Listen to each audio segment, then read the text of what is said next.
Hola a todos, hoy quiero hablar de lo que se conoce como acondicionamiento de señales, que es una técnica que se utiliza cuando usamos diferentes tipos de elementos que trabajan con rangos de tensiones que son dispares.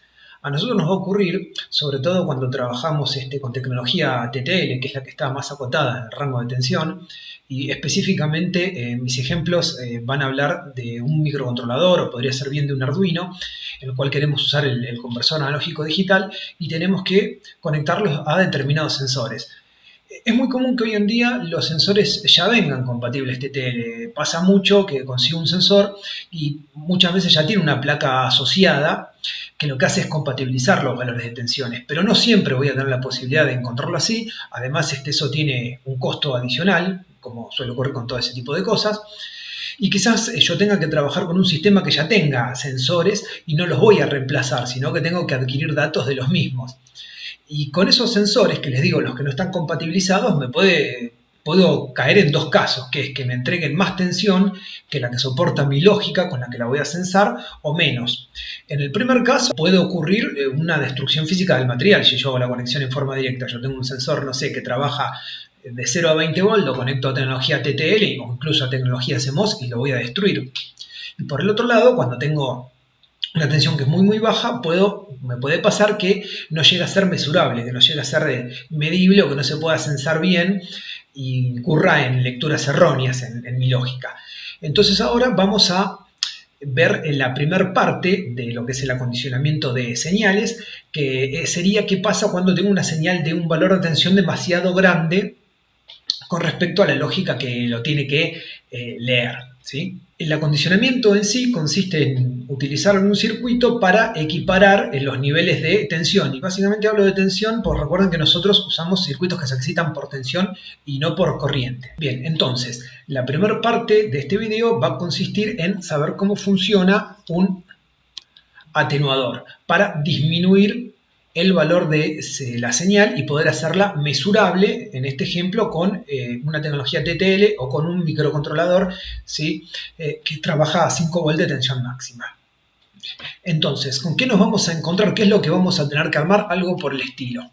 Acá lo tenemos en bloque, expresado en un diagrama de bloque. Nosotros vamos a tener una señal de entrada de un valor demasiado elevado, ¿sí? De un valor demasiado elevado con respecto al conversor analógico que yo quiero utilizar.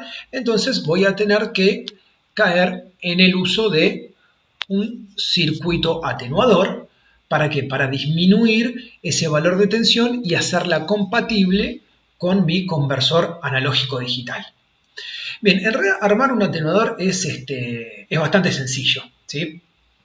Incluso uno podría caer en esta idea, en este facilismo. Esto que tengo acá. Un atenuador lineal se suele armar con resistencias, es lo más cómodo, ¿sí? Las resistencias tienen un comportamiento lineal, yo puedo armar una serie de resistencias, pero siempre surge la idea de decir, bueno, pero ¿por qué usar dos resistencias si puedo usar un elemento variable, como puede ser un potenciómetro o un preset? ¿Por qué? Porque imaginemos esto, que yo tengo una señal a condicionar, yo digo, bueno, no sé, a ver, acá tengo 20 volts. Bueno, y quiero obtener un máximo de 5 volts. Con 20 volts, que es el máximo de señal, quiero obtener un máximo de 5 para poder conectarla a mi conversor sin que haya rotura. Bueno, a alguno se le puede ocurrir decir, bueno, conecto un potenciómetro, ¿a dónde? A lo que corresponde con la señal de entrada y ajusto el eje, la escobilla, hasta obtener los 5 volts. Y ahí tengo hecho un atenuador. Bueno, ¿funciona esto? Sí, funciona, es técnicamente posible. ¿Me gusta? No, sinceramente no me gusta. ¿Por qué? Primero, es bastante complejo el tema de hacer un ajuste más o menos estable con un potenciómetro. Yo tengo que estar con el eje moviéndolo de a poco y además imaginen lo siguiente, si yo voy a disminuir de 20 a 5, que es una cuarta parte de la tensión, voy a trabajar nada más que con una cuarta parte del recorrido del eje, es decir, voy a tener un cuarto de recorrido para mover, es muy poco, o sea, pequeñas variaciones de giro, voy a tener mucha variación de tensión, no me convence, voy a estar mucho tiempo para ajustar, ¿sí? Además tampoco un potenciómetro sería lo ideal, es decir, ¿Por qué? Por un tema de lo que es el espacio físico. La verdad que colocar este elemento para armar un atenuador es grande, es caro. Entonces, quizás llegado el caso, podría usar un preset, pero el preset es incluso todavía más incómodo para el ajuste. Tengo que estar con un destornillador. Es bastante engorroso.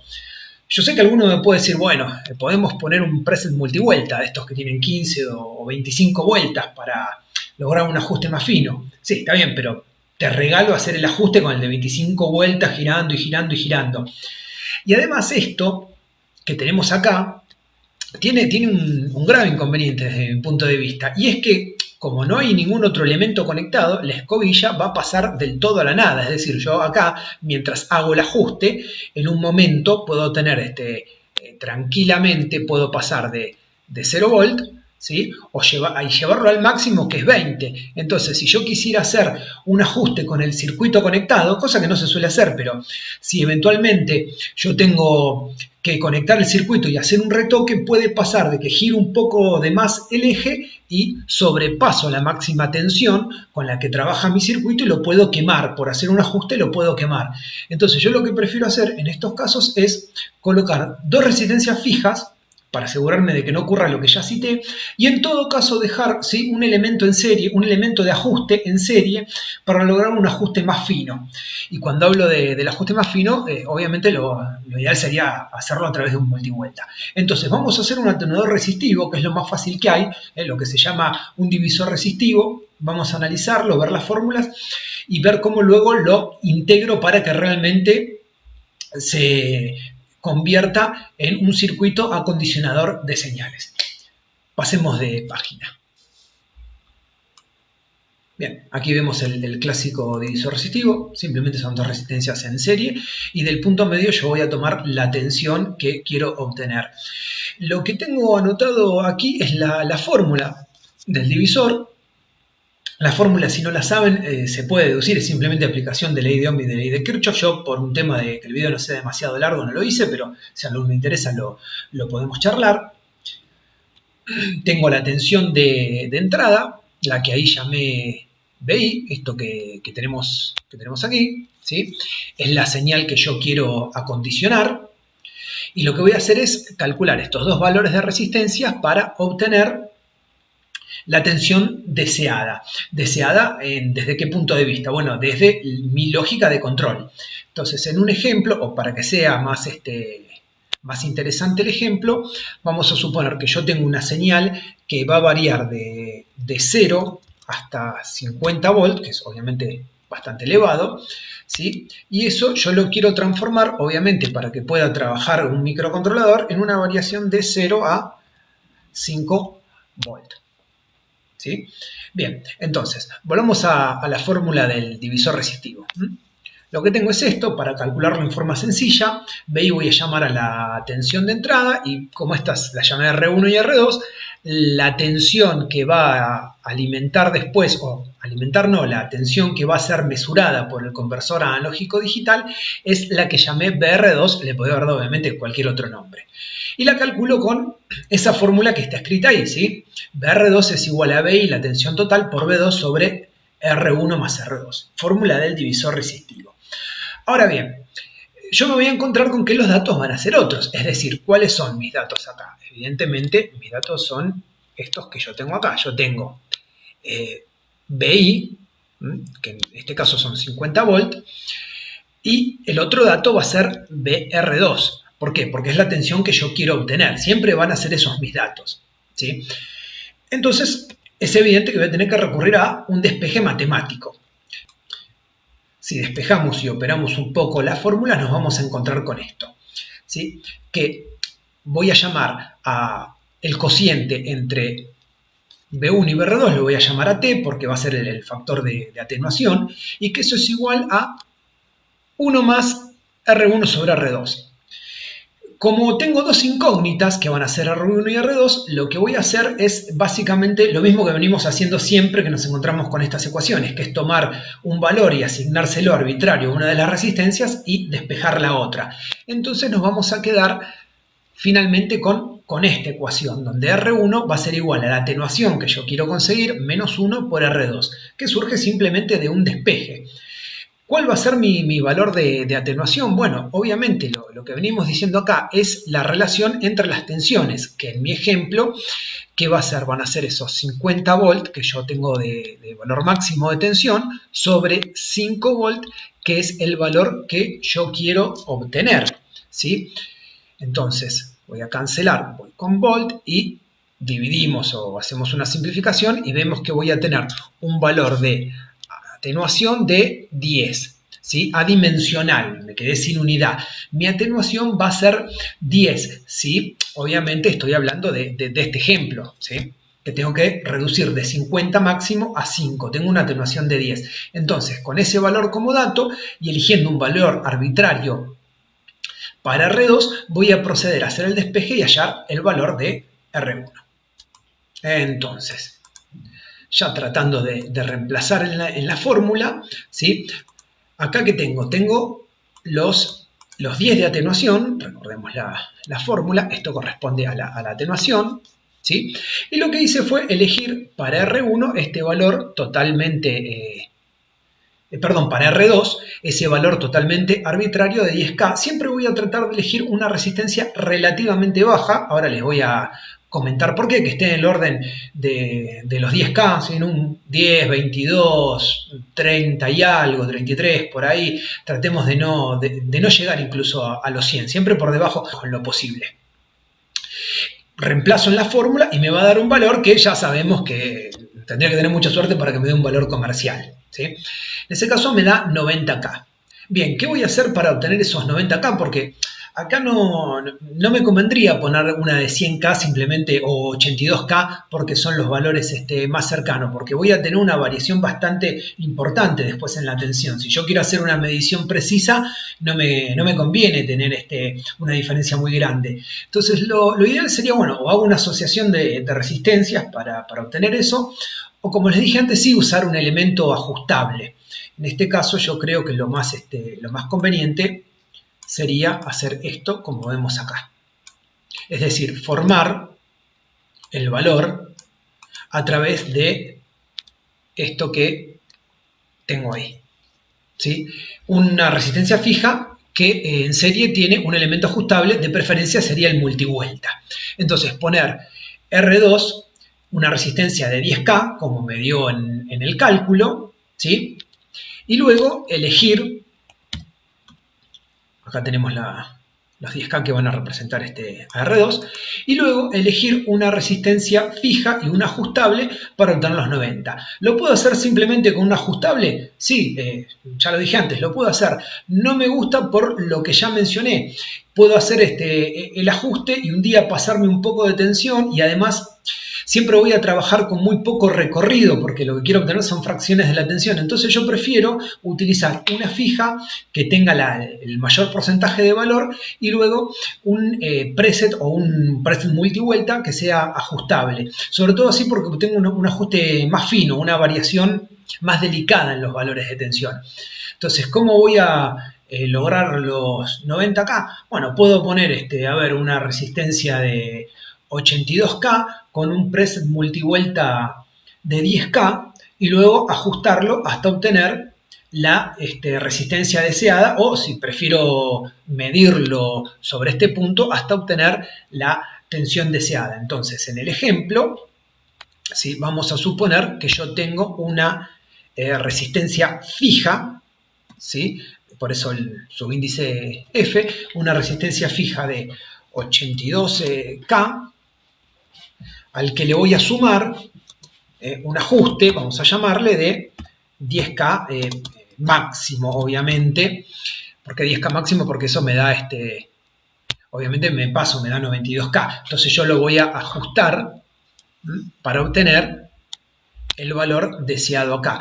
¿Qué es el valor deseado? Recordemos que para cuando acá tenga 50 volt, acá obtener 5. De esta manera yo tengo mi atenuador, ¿sí? Ya listo o casi listo para ser utilizado, ¿sí? Bien, ¿por qué les digo que está casi listo esto? Vamos a sacar esto que molesta. Porque obviamente, como ustedes sabrán, imaginemos que yo acá conecto una carga, es decir, el circuito que yo voy a conectar, el conversor va a representar una carga sobre mi divisor resistivo. Entonces, nosotros sabemos que si acá colocamos cualquier carga, esa carga va a tener un efecto resistivo. ¿Y eso qué va a hacer? Y bueno, me va a generar que esto tenga una resistencia equivalente paralelo, ¿sí? Como vemos acá con la fórmula de resistencia paralelo. Entonces acá, eso implica que según lo que yo conecte, me va a desbalancear los cálculos que hice, me va a cambiar todos los cálculos. ¿Por qué? Porque bueno, porque al asociar una resistencia, este valor que yo tengo sobre este punto no va a ser más de 10K. Y ustedes me dirán, y bueno, ¿para qué hice todo esto entonces si no sirve? Bueno, en realidad lo que tengo que pensar es bien qué voy a conectar. Porque nosotros sabemos que cuando asociamos resistencias en paralelo, el valor se altera, pero si una de las resistencias es mucho mayor con respecto a la otra, la resultante siempre va a parecerse cada vez más a la menor. Es decir, si por ejemplo yo pudiera asegurarme de que esta resistencia es muy elevada, es una resistencia de un valor muy grande, esta que yo la voy a llamar RI, ahora voy a explicar por qué. Si esto fuera de un valor muy elevado con respecto a R2, nosotros vamos a ver que al resolver el paralelo, entre más grande sea RI, eso cada vez se parece más a R2, es decir, como que no se alteraría. Ustedes pueden resolver las cuentas, pueden hacer ejemplos, pueden plantear el límite si quieren, para ver cómo se resuelve, para los que recuerdan cómo se planteaba, y van a ver que la resultante, entre más grande RI, más parecida va a ser a R2. ¿Y por qué digo esto? Porque generalmente los conversores analógicos digitales tienen una resistencia interna bastante elevada, bastante alta. Entonces quizás yo podría incluso animarme a conectarlo sin que haya, obviamente tengo que revisar primero la hoja de datos, ¿no? Pero podría animarme a conectarlo sin que haya variaciones. Pese a esto, yo tengo un conversor analógico que tiene una resistencia que está por arriba de los 200K y bueno, lo puedo conectar tranquilo que no va a haber grandes variaciones. Sin embargo, yo tampoco sugiero que hagamos eso, sino que utilicemos algún circuito intermedio en este punto para asegurarnos de que cualquier carga que yo conecte no me desbalancee todo lo que calculé antes, todo el esfuerzo y todo el trabajo que me tomé con anterioridad. Y para eso, lo más cómodo y lo más sencillo de armar o de utilizar, vamos a eliminar esto de acá, vamos a sacar esto de acá, es un amplificador operacional. Ya hemos usado operacionales con anterioridad. Y acá lo que voy a tener es un seguidor, voy a tener armado lo que se llama un seguidor de tensión, ¿sí? Como vemos, tengo una realimentación de salida-entrada que es solamente un cable, entro por la no inversora y el seguidor lo que tiene, la particularidad que tiene es que la tensión de entrada, esta tensión que yo tengo acá, ¿sí? Vamos a llamarla BI por ahora, ¿sí? Va a ser igual a la tensión de salida, a B, vamos a ponerlo en mayúsculas, así queda mejor. Va a ser igual a BO. Las tensiones de entrada y de salida van a ser las mismas. Ustedes me van a decir, claro, tenemos un circuito que no sirve para nada. No, no es así. Si bien me replica la tensión, lo bueno del operacional es que un amplificador operacional tiene una resistencia de entrada muy elevada. ¿Cuánto? Y puede rondar los mega tranquilamente. Tengo que ver la hoja de datos según qué operacional. Pero es muy común que ronde los mega. El ideal se dice que tiene resistencia interna infinita, pero bueno, el amplificador operacional real, ronda tranquilamente los mega. Entonces, ¿qué pasa? Al tener una resistencia tan grande de entrada, yo me puedo asegurar tranquilamente que si hago esta conexión, digo, bueno, yo conecto esto directo acá y no voy a desbalancear de ninguna manera este divisor resistivo. ¿Por qué? Porque 10K en paralelo con el mega que puede tener el operacional me va a seguir dando 10K. Y si hay alguna variación ínfima, pero ínfima, va a ser mucho más chico, seguramente menor que el orden de algunos milivolts, bueno, la voy a poder ajustar mediante mi multivuelta, la voy a poder ajustar mediante el elemento variable. Y como el operacional, puesto como seguidor de tensión, recuerden, en esta configuración, repite las tensiones, aquí voy a seguir teniendo la caída de tensión en ¿dónde? En BR2, o sea que BO va a ser igual a BR2. Es decir, que entonces tengo la misma tensión acá que acá, ¿sí? Estas son iguales, y me quedo tranquilo que sin importar a dónde conecte la salida del operacional, nunca voy a desbalancear el divisor resistivo, ¿sí? Así que ahora pasemos de página. Entonces, el circuito ya completo me quedaría de la siguiente manera. El divisor resistivo, ¿sí? Recordemos que esto lo hice ¿por qué? Porque aquí tengo una tensión de entrada que proviene de un sensor que me entrega una señal que varía entre 0 y 50 volts, lo cual no es compatible TTL, ¿sí? Con el conversor analógico digital que voy a conectar. Entonces, tengo este divisor resistivo que vemos acá con un elemento de ajuste fino, que podría ser un preset o un preset multivuelta, para obtener una tensión mesurable, y no solo eso, sino que no exceda el rango de trabajo de los integrados que voy a conectar. Entonces, sobre BR2 yo tengo esta tensión, ¿sí? Una variación de 0 a 5, que es proporcional. ¿Cómo sé que es proporcional? Bueno, porque las resistencias son elementos lineales. Bien, el amplificador operacional, recordemos, está como seguidor de tensión, lo que quiere decir que acá también voy a tener, acá me refiero a esta salida, vamos a dejarla en otro color, yo acá sobre BR2 también voy a tener una variación de 0 a 5 volts. ¿Por qué? Porque el seguidor no me altera el valor de entrada a salida. Es decir, tiene una resistencia de entrada muy alta para que cuando yo lo conecte a una etapa no me desbalancee la relación resistivo, la relación de tensión que ya había en ella. Y en la salida voy a poder conectar, en esta salida voy a poder conectar mi conversor analógico digital o lo que yo necesite. Imaginemos entonces que acá nosotros tenemos, ¿sí? Tenemos el circuito, la lógica, tenemos el CAD, y lo puedo conectar directamente para poder hacer las lecturas que yo quiero. De esta manera ya tenemos hecho un atenuador y acondicionamos la señal de una forma bastante simple, con pocos elementos y que no son muy costosos, con elementos relativamente sencillos de conseguir. Bien, esto es todo lo que vamos a ver ahora con respecto a la primera parte, que es la de atenuación. Espero que se haya entendido. Si no es así, saben cómo contactarme. Será hasta la próxima.